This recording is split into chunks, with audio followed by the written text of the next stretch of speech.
The red dust of Zarn swirled across the barren landscape, carrying with it the acrid scent of radiation. Sergeant Maya Tran squinted through her tactical visor, the enhanced optics struggling to penetrate the haze that had become a constant companion during her 2 years on this godforsaken planet. Behind her, the Echo Forward Base, little more than a collection of reinforced prefab structures and defensive perimeters, stood as humanity's tenuous foothold on the front line of the Human-Xeno Alliance war. "Status report," Maya demanded, her voice crisp despite the exhaustion that had settled deep in her bones. Technical Sergeant Alexei Morozov looked up from his diagnostic panel, his weathered face creased with concern. "Perimeter sensors are functioning at 60% capacity. The radiation storms are getting worse. Sarge, we've lost 3 more remote stations in the northern quadrant." Maya nodded, processing this new setback among the countless others that had piled up since their deployment. The Earth Marine Corps had sent her unit to Zarn as part of the Alliance's effort to hold the line against the Korvaxian forces. What had begun as a strategic mission had devolved into a brutal war of attrition, with both sides digging in across the radioactive deserts that covered most of the planet's surface. "Lieutenant Vera's intel team picking up anything new?" Maya asked, turning to face the command center's main holographic display. Before Alexei could respond, the bunker's alert system blared to life, bathing the room in pulsing red light. Maya's hand instinctively moved to the sidearm at her hip. "Proximity alert, multiple signatures approaching from Vector 317, shouted Communications Specialist Rivera from his station. "Battle stations," Maya commanded, her training taking over. "Alert all units, prepare for defensive protocols." The bunker erupted into controlled chaos as Marines rushed to their designated positions. Maya sprinted toward the armory, Alexei close on her heels. Lieutenant Lani Vera intercepted them in the corridor, her normally composed features tight with urgency. "Maya, we've got problems," the intelligence officer said, falling into step beside them. "Our long-range sensors detected a massive energy surge just before they went dark. Whatever hit us came in fast and targeted." "Korvax?" Maya asked, though she already knew the answer. Vera nodded grimly. "Colonel Korvax's signature is all over this. The pattern matches his previous assaults on Outpost Bravo and Charlie.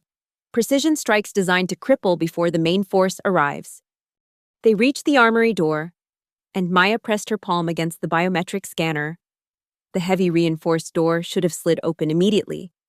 Instead, the panel flashed red, and an error message appeared. "System compromised," the automated voice announced. "Security protocol override in effect." "What the hell?" Maya muttered, trying the override code. Nothing happened. Alexei pushed forward, accessing the manual release panel hidden beneath a section of wall plating. With practiced movements, he bypassed the electronic systems and cranked the mechanical handle. The door groaned open a few inches, then stopped. "Something's wrong," he grunted, straining against the handle. "It's like it's blocked from the inside." Maya and Vera added their strength to his. And slowly, the door scraped open wide enough for Maya to slip through. What she saw inside made her blood run cold. The armory, once a meticulously organized stockpile of weapons, ammunition, and combat gear, was completely empty. Not just depleted, but systematically stripped bare. Every rack, every locker, every storage compartment had been emptied.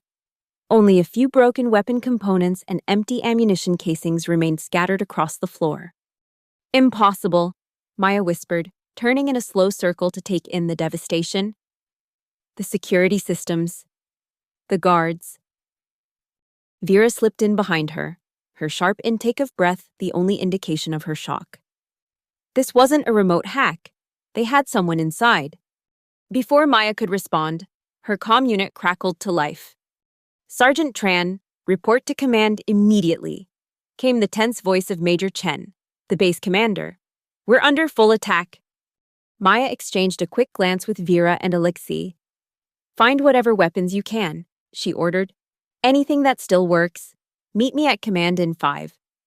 The command center was in controlled chaos when Maya arrived. The main display showed multiple enemy formations converging on Echo Base from 3 directions. their numbers far greater than anything their intelligence had predicted. Major Chen stood at the center of the storm, barking orders and coordinating the base's rapidly deteriorating defenses. When he spotted Maya, he gestured her over with a sharp wave. "Sergeant, please tell me the armory situation isn't as bad as initial reports suggest," he said, his voice low enough that only she could hear. Maya straightened her posture. "Sir, the armory has been completely stripped. We have only what's currently in the field and personal sidearms." Chen's expression didn't change, but Maya saw the subtle tightening around his eyes. "Then we have a serious problem. Korvax has launched a full-scale assault. 3 battle groups, heavy armor support, and air superiority fighters. Our defensive perimeter is already collapsing on the Eastern Front." "Evacuation protocols, sir?" Maya asked. Chen shook his head. "Negative. Command has been explicit. We hold this position at all costs. Reinforcements are en route, but they won't arrive for at least 72 hours. With respect, sir, we can't hold for 72 minutes without weapons," Maya said. "You won't be without weapons, Sergeant," Chen replied, handing her a datapad. "These are your new orders, direct from Alliance High Command." Maya looked down at the screen, certain she was misreading the information. "Sir, this can't be right. It says we're to continue mission parameters utilizing alternative combat methodologies and improvised weaponry." Chen's face was grim. "Those are our orders, Sergeant. Echo Base holds strategic value beyond the current conflict. High Command believes that Korvax doesn't know we've lost our heavy weapons. They want us to maintain that illusion while reinforcements are en route. By fighting with sticks and stones?" Maya couldn't keep the incredulity from her voice.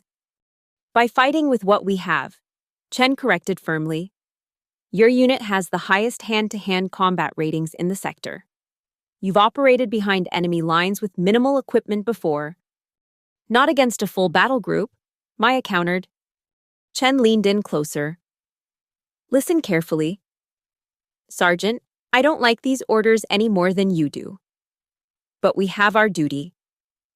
The planet's subsurface contains crystalline formations that can disrupt Korvaxian neural networks. If we lose Zarn, we lose our best advantage against their hive intelligence, so we hold by any means necessary." Maya took a deep breath, her mind already racing through tactical possibilities. "Yes, sir. My team will be ready." "Good." Chen nodded. "I'm assigning Lieutenant Vera and her intelligence squad to your command. You'll also be taking on a contingent of new recruits that arrived yesterday. One of them, Private J. Kim, has shown exceptional aptitude in simulation training." Maya acknowledged the order with a nod, though inwardly she groaned. Fresh recruits with no combat experience were the last thing she needed in this situation. "One more thing, Sergeant," Chen added as she turned to leave. "Reserve Officer Training Corps sent us a tactical advisor, Lieutenant Commander Maxwell. He'll be observing your unit's performance." Maya barely managed to suppress a grimace. An ROTC officer with theoretical knowledge but no practical combat experience would be worse than useless in their current situation. "Understood, sir." As she exited the command center, Maya's mind was already formulating a plan. It was insane, possibly suicidal, but it was all they had. She activated her comm unit. "Alexei, gather the squad in the maintenance bay and bring everything you can find that might be used as a weapon. Everything." Alexei met her at the entrance to the cavernous maintenance bay, his arms loaded with an assortment of tools and equipment. Behind him, the rest of her squad was already busy converting the space into an impromptu command post. "What's the situation?" he asked, dropping his collection onto a workbench. "We've got orders to hold the base for 72 hours until reinforcements arrive," Maya said, keeping her voice steady. "With no weapons." Alexei stared at her for a long moment. "You're serious?" "Dead serious. Command thinks Korvax doesn't know we've lost our armory. They want us to maintain that illusion." "And how exactly are we supposed to do that?" Alexei asked, gesturing to the random assortment of tools and equipment they'd managed to salvage. "We improvise," Maya said simply. You're the best mechanical engineer in the Corps. I need you to start designing makeshift weapons. Anything that can give us an edge in close-quarter combat. For the first time since the alarm had sounded, Alexei's face lit up with a spark of genuine interest. I might have some ideas. Maya nodded. Good. Get started. I need to brief the rest of the team. The assembled Marines looked up as Maya approached. 24 faces, some familiar from years of combat together, others new and untested. Among them, Maya quickly identified Private J. Kim, younger than she had expected, with an eager expression that hadn't yet been worn down by the realities of war. Standing slightly apart from the group was a tall, immaculately uniformed man whom Maya immediately pegged as Lieutenant Commander Maxwell. His pristine appearance stood in stark contrast to the dust-covered, battle-worn Marines around him. Listen up, Maya called, bringing the room to attention. I'm not going to sugarcoat this. We're in a bad situation. The Korvax have somehow managed to clean out our armory. We have limited ammunition for the weapons currently in the field, and we're facing a full-scale assault. She paused, gauging their reactions. Concern. Yes, but not panic. These were professionals. Command has ordered us to hold this position for 72 hours until reinforcements arrive. We will carry out those orders. With what? Someone called from the back of the group. Harsh language. A nervous ripple of laughter ran through the assembly. With this, Maya replied, gesturing to the collection of tools, mechanical parts, and industrial equipment around them. And with our training. The Earth Marine Corps didn't send us to Zarn because we know how to pull triggers. They sent us because we know how to adapt and overcome. She moved among them, making eye contact with each Marine in turn. Technical Sergeant Morozov is going to lead a team converting every piece of usable equipment into improvised weapons. Lieutenant Vera's intelligence squad will coordinate with our remaining sensor network to map enemy movements and identify vulnerabilities. The rest of you will form strike teams, ready to deploy wherever the enemy probes our defenses. Maxwell stepped forward, clearing his throat. Sergeant Tran, if I may, the tactical simulations clearly indicate that without conventional firepower, a defensive posture is untenable. Standard protocol would suggest a strategic withdrawal to... With all due respect, sir, Maya interrupted. There is no standard protocol for this situation, and our orders are to hold, not withdraw. Maxwell's expression tightened. I understand the orders, Sergeant. I'm questioning the methodology. Sending Marines into combat against mechanized forces without proper weaponry is tantamount to suicide. A tense silence fell over the room. Maya could feel the weight of every Marine's attention on her, waiting to see how she would respond to this direct challenge to her authority. Lieutenant Commander, she said carefully, I appreciate your concern, but this isn't a simulation. These Marines aren't data points. They're the best trained fighters in the Alliance, and right now, they're Zarn's only defense against Korvax's forces. She turned back to address the entire group. We won't be fighting Korvax on his terms. We'll be fighting on ours. Close quarters, hit and run, using the terrain and our knowledge of the base to our advantage.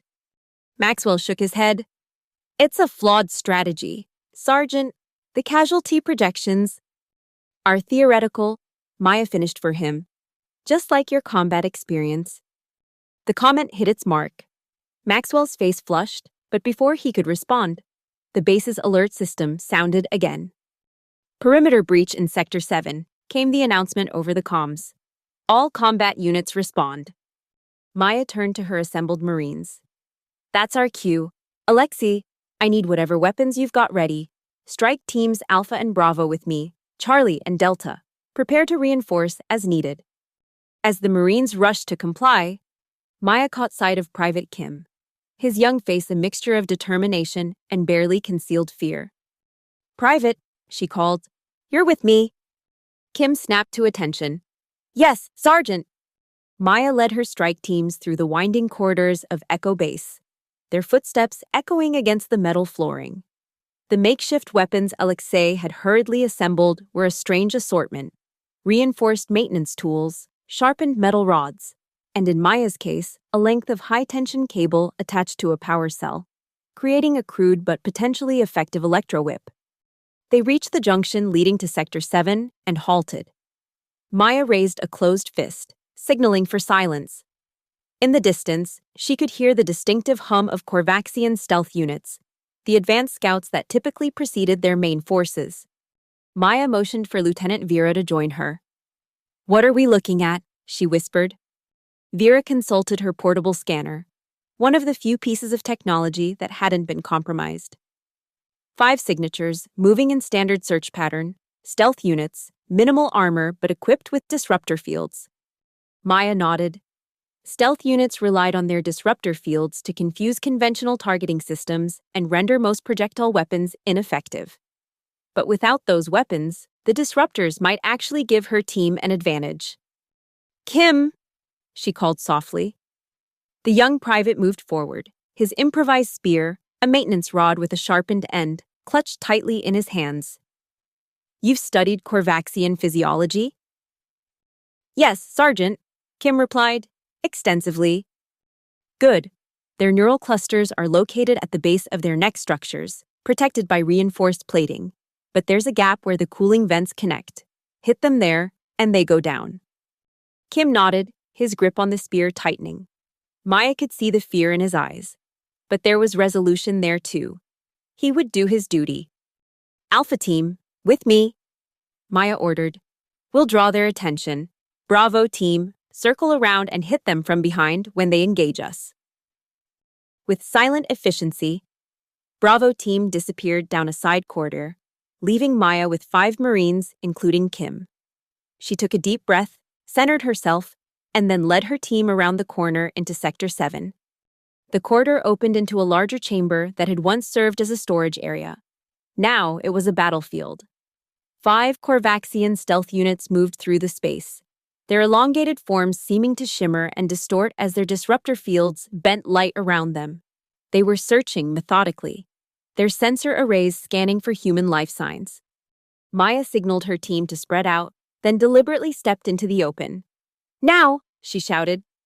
The Marines surged forward, closing the distance before the Korvaxians could react. Maya's electro-whip cracked through the air, connecting with the nearest enemy.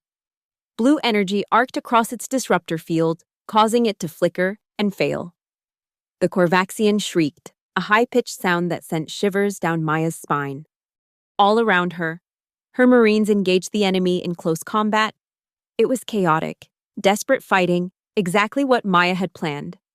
Without their ranged weapons, the Korvaxians were at a disadvantage, their elongated limbs not designed for the brutal efficiency of human hand-to-hand combat. Maya saw Kim dart forward, his spear aimed at a Korvaxian that had just disabled one of her Marines. With perfect form, the young private drove the sharpened rod into the gap in the enemy's armor, right where the neural cluster was located. The Korvaxian collapsed instantly, its systems shutting down. "Good work, Private," Maya called, before turning to face another attacker. The fight was over in minutes. 5 Korvaxian stealth units lay disabled, and Maya's team had suffered only minor injuries. It was a small victory, but a significant one. They had proven that they could fight and win even without conventional weapons. As they regrouped, Maya noticed the look of amazed disbelief on the faces of her Marines. "This is just the beginning," she told them. "Korvax will send more, and they'll be better prepared next time, but so will we." She activated her comm unit. "Command, this is Sergeant Tran. Sector 7 is secure. 5 enemy units neutralized." Chen's voice came back, tinged with surprise. "Well done, Sergeant. But we've got multiple breaches reported across the base. Sectors 3, 9, and 12 are under attack." "We're on our way," Maya responded. She turned to her team. "You heard the man. We've got work to do." Over the next 12 hours, Maya's Marines fought a series of increasingly desperate battles throughout Echo Base. The Korvaxians, initially caught off guard by the humans' unconventional tactics, quickly adapted, sending in heavier units with reinforced armor that was nearly impossible to penetrate with their improvised weapons. Maya found herself in the maintenance bay once again.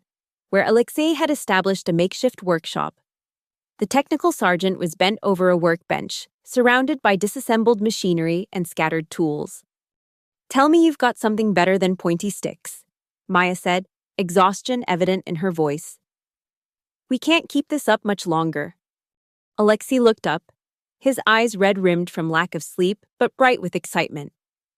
"I might have something," he said, gesturing her closer. "Been working on converting the base's portable welding units. Combined with some power cells from the emergency generators, I've created these." He held up what looked like a crude gauntlet, wires and power cells attached to a metal framework that would fit over a Marine's forearm. "What is it?" Maya asked, taking the device and examining it. "I call it a shock glove," Alexei explained. "It delivers a concentrated electromagnetic pulse on contact. Should be enough to short-circuit Korvaxian neural systems, even through their reinforced armor." Maya slipped the gauntlet over her hand, feeling its weight. "How many do you have?" 10 so far, working on more, but I'm running out of welding units." "It's a start." Maya nodded. "What about defenses for our people? Those heavy units are cutting through us." Alexei's expression darkened. "That's been more challenging. I've modified some maintenance exoskeletons for additional strength and protection, but they're bulky and slow. Trade-off for the extra power." "We'll take what we can get," Maya said. "How soon can they be ready?" "The shock gloves are ready now. The exoskeletons need another hour, maybe 2. Maya checked her chronometer. "We might not have that long.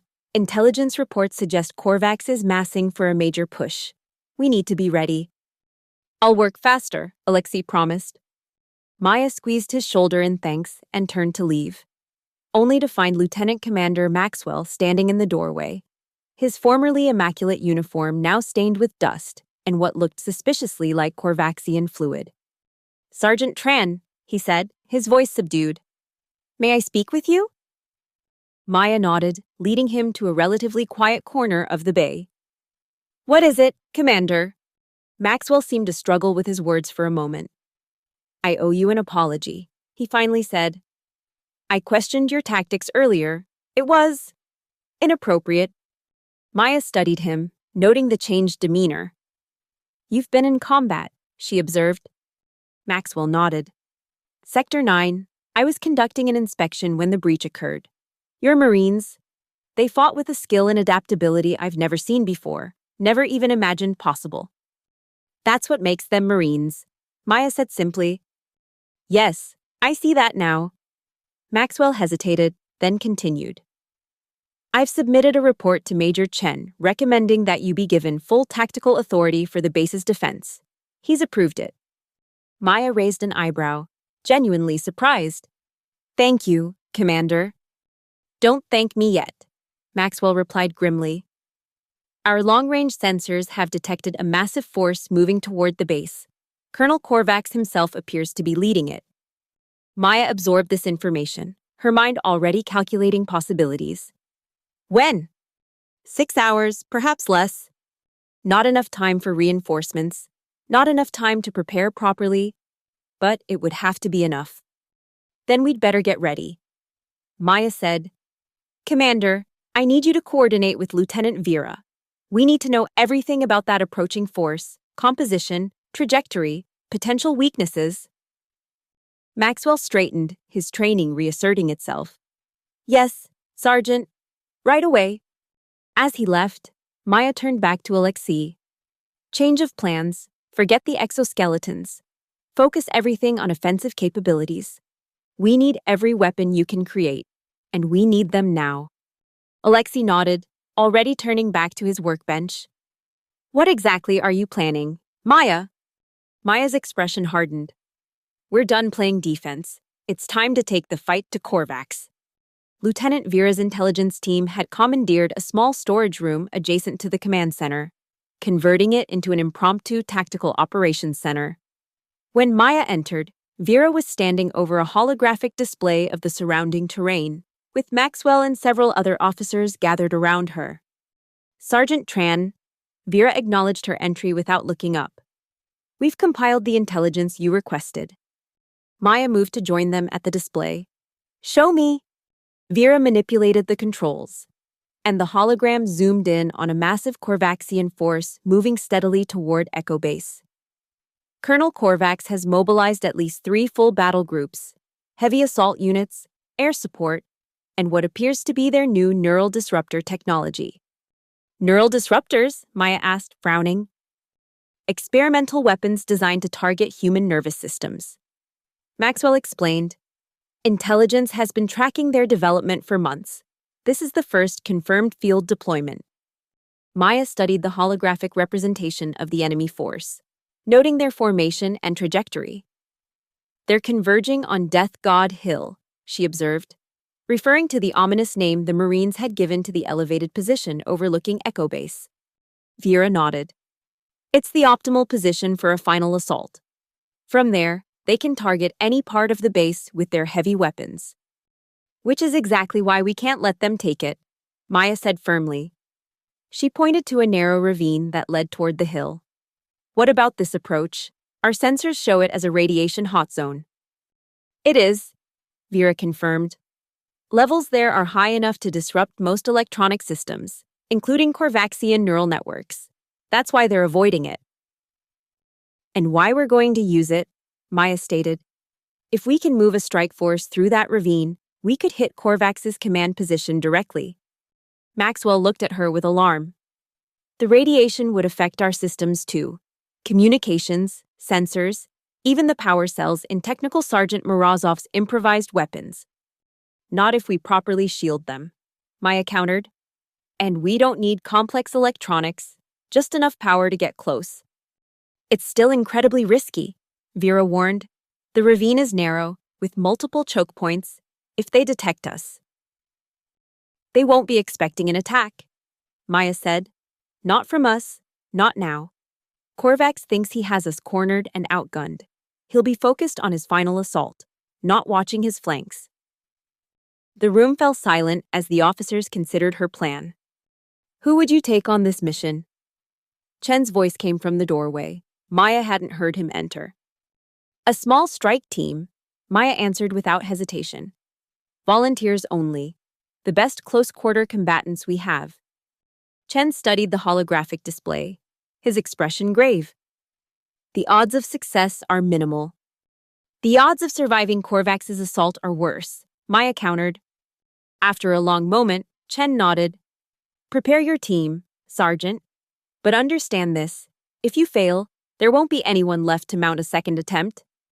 We won't fail, sir, Maya promised, though she knew it was a promise she might not be able to keep. 2 hours later, Maya stood before her assembled strike team in the base's main hangar. 10 Marines, including Alexei, Lieutenant Vera, and to her surprise, Private Kim, who had volunteered despite the extreme danger. One last time, Maya said, her voice carrying across the hangar. This mission is completely voluntary. The radiation levels in the ravine are dangerous. Our communications will be limited, and will be cut off from support. If anyone wants to back out, now is the time. Not a single Marine moved. All right then, Maya continued. Each of you has been equipped with Alexei's shock gloves and whatever additional weapons he's been able to cobble together. The radiation shielding on these devices is minimal, so expect failures as we get deeper into the hot zone. She turned to a holographic display showing their planned route.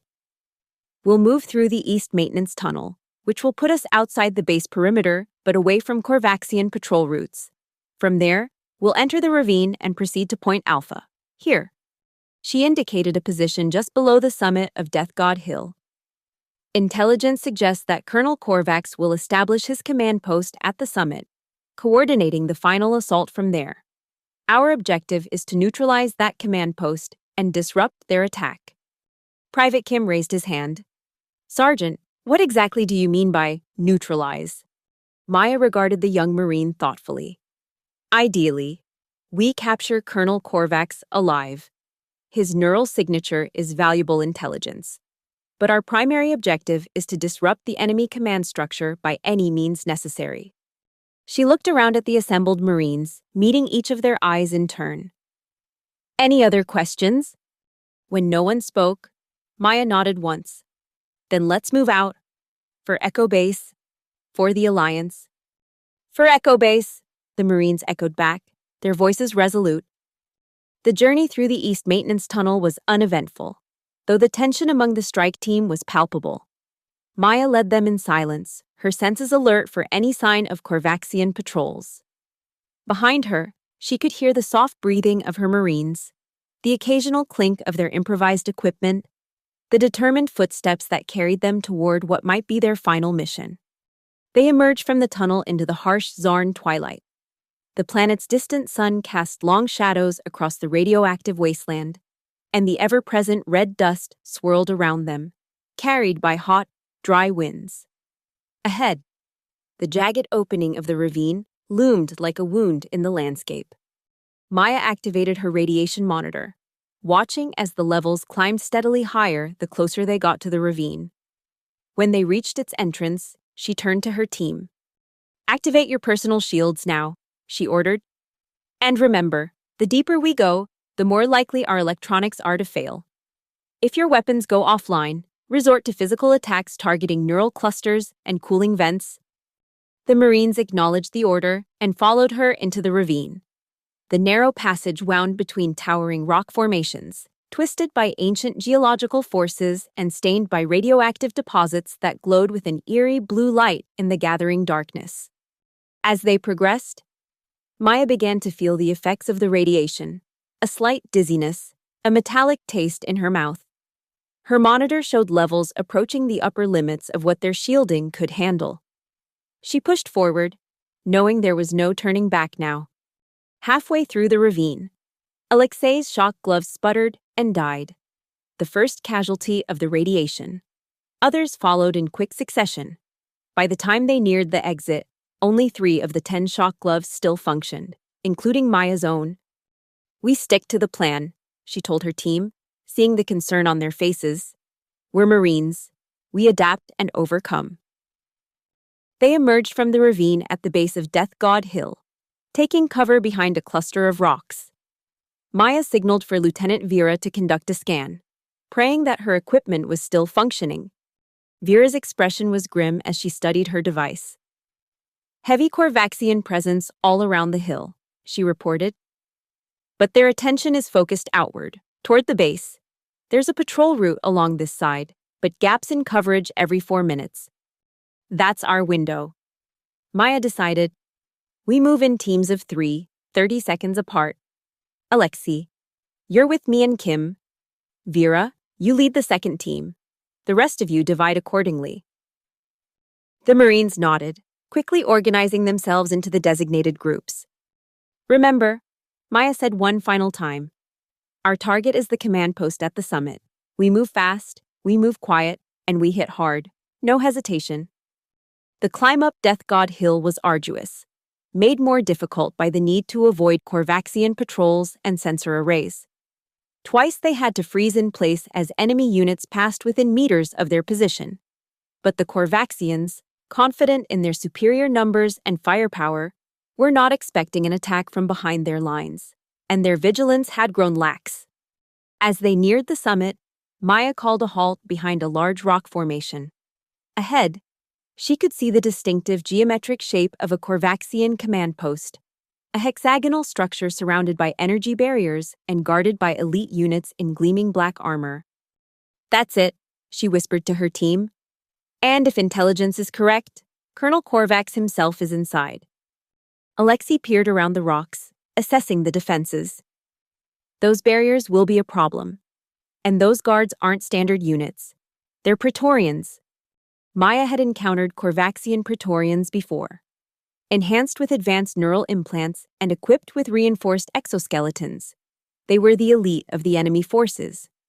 In conventional combat, a single Praetorian could decimate an entire squad of Marines. "How many functioning shock gloves do we have left?" she asked. 3, Vera reported. "Yours, mine, and Corporal Mendez's." Maya considered their options. A direct assault would be suicide. They needed a distraction. "New plan," she decided.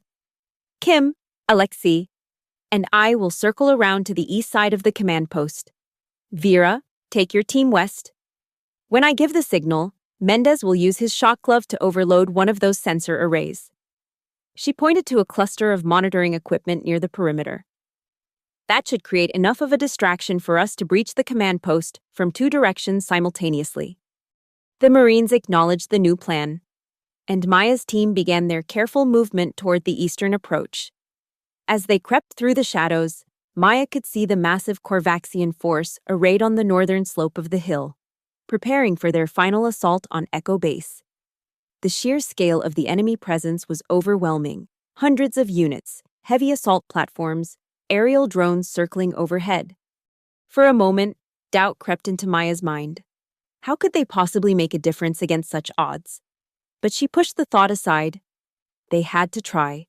Echo Base was counting on them. The Alliance was counting on them.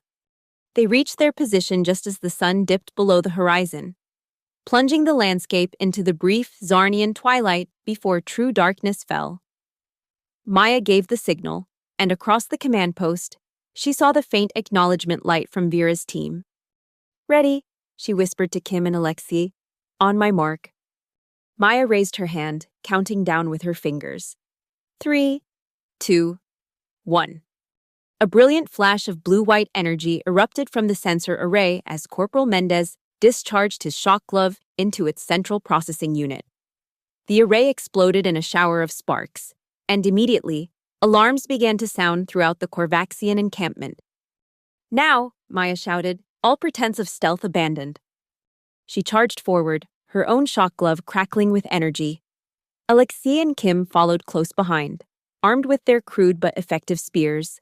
The Praetorian guards, momentarily distracted by the explosion, turned too late to prevent their approach. Maya slammed her shock glove into the first guard's neural cluster, watching as blue energy cascaded across its system, overloading circuits and shutting down vital functions. The Praetorian collapsed, its limbs twitching uselessly. All around the command post, similar scenes played out as Maya's Marines engaged the Korvaxian guards with a ferocity born of desperation. What they lacked in weaponry, they made up for in determination and the element of surprise. Through the chaos, Maya caught glimpses of the larger battle unfolding across Death God Hill. The distraction had worked better than she'd hoped. Korvaxian units were abandoning their positions, rushing back toward the command post in confusion. "The barrier," Alexei shouted, pointing to the energy field protecting the entrance to the command post. "It's fluctuating." Maya saw it too. The explosion had disrupted the power supply, causing the barrier to weaken. She didn't hesitate. "Kim, with me," she ordered, running toward the entrance. "Alexei, cover us." Together. Maya and Private Kim charged the weakened barrier. They hit it simultaneously, and Maya felt a searing pain as the energy field resisted their intrusion. But it was failing, and with a final surge of effort, they broke through, tumbling into the command post. Inside, they found themselves in a chamber filled with holographic displays and control consoles. And at the center, surrounded by neural interface terminals, stood Colonel Korvax himself. The Korvaxian commander was taller than his subordinates, his exoskeleton more elaborate, with pulsing energy conduits that connected directly to his neural systems. His elongated head swiveled toward them, compound eyes flashing with recognition and alarm. "Humans," he hissed, the translation matrix converting his neural impulses into understandable speech. "You should not be here." "Surprise," Maya replied, raising her shock glove. Korvax moved with unexpected speed, his reinforced limbs lashing out with deadly precision. Maya dodged, but not quickly enough. A glancing blow sent her sprawling across the chamber, her shock glove sparking uselessly as its power cell ruptured. Kim darted forward, his spear aimed at Korvax's neural cluster. But the colonel caught the weapon mid-thrust, snapping it in half and hurling the young Marine against a control console. Maya struggled to her feet, dazed but determined. Without her shock glove, she had only her combat training and raw determination. It would have to be enough. Korvax advanced on her, his mechanical limbs whirring. "Your species' persistence is remarkable," he said, his translated voice tinged with what might have been respect. "Futile, but remarkable. "We're just getting started," Maya replied, circling warily. She noticed Kim stirring behind Korvax, reaching for a piece of broken equipment. The young private caught her eye, and in that brief exchange, a plan formed. Maya charged forward, feinting to the left before diving right, rolling beneath Korvax's sweeping attack. She came up behind him, delivering a powerful kick to one of his joint servos. The mechanical limb buckled slightly, and Korvax turned, focusing his attention fully on Maya. That was the opening Kim needed. The young Marine lunged forward, driving the jagged end of his broken equipment into the gap in Korvax's armor where the cooling vents connected to his neural systems. The colonel froze, his systems momentarily overloaded by the unexpected attack. Maya didn't waste the opportunity. She leaped onto his back, her fingers finding the emergency shutdown sequence that Alliance intelligence had theorized existed in all high-ranking Korvaxian officers. A complex pattern of pressure points, applied in the correct sequence, 1, 2, 3, 4. And suddenly, Korvax's systems began to power down. His limbs locked in place, his neural interfaces went dark, and the imposing figure collapsed to the floor, inert but not destroyed. Maya rolled clear, breathing heavily. "Nice work, Private," she managed between gasps. Kim nodded, his own breathing labored. "What now, Sergeant?" Maya looked around the command post, noting the multiple control systems still active despite Korvax's neutralization. An idea formed in her mind. A desperate, possibly insane idea, but one that might just save Echo Base. "Help me with these controls," she ordered, moving to the central console. "We're going to send a new set of orders to the Korvaxian force." Kim looked dubious, but joined her at the console. "Can we even operate their technology?" Korvax was connected directly to these systems, Maya explained, studying the neural interface. His authentication should still be active. She pressed her hand against the main control surface, and to her relief, the system recognized her as an authorized user through the residual neural signature from Korvax. Holographic displays shifted, showing her the status of the entire Korvaxian battle group. "There," she said, pointing to a command protocol labeled in the Korvaxian language. "That's the general retreat signal. If we can activate it..." Before she could complete the thought, the command post shook violently as an explosion rocked the hillside. Through the viewports, Maya could see Alliance dropships descending from the sky, weapons blazing.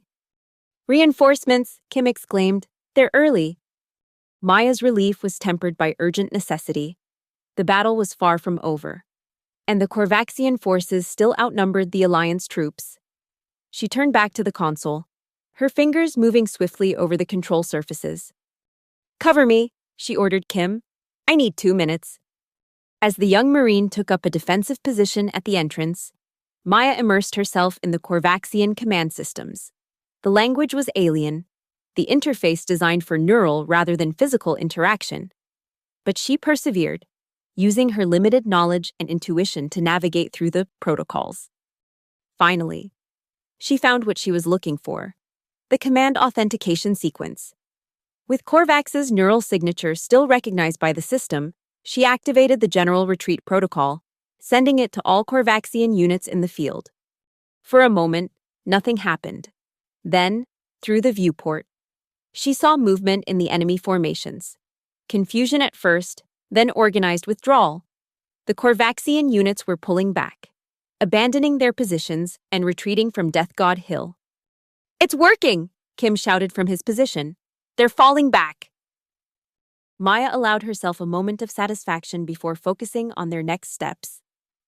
"We need to secure this position and signal the Alliance forces that we have Korvax in custody." Before Kim could respond, the command post door burst open, and a squad of Marines in full combat gear stormed in, weapons raised.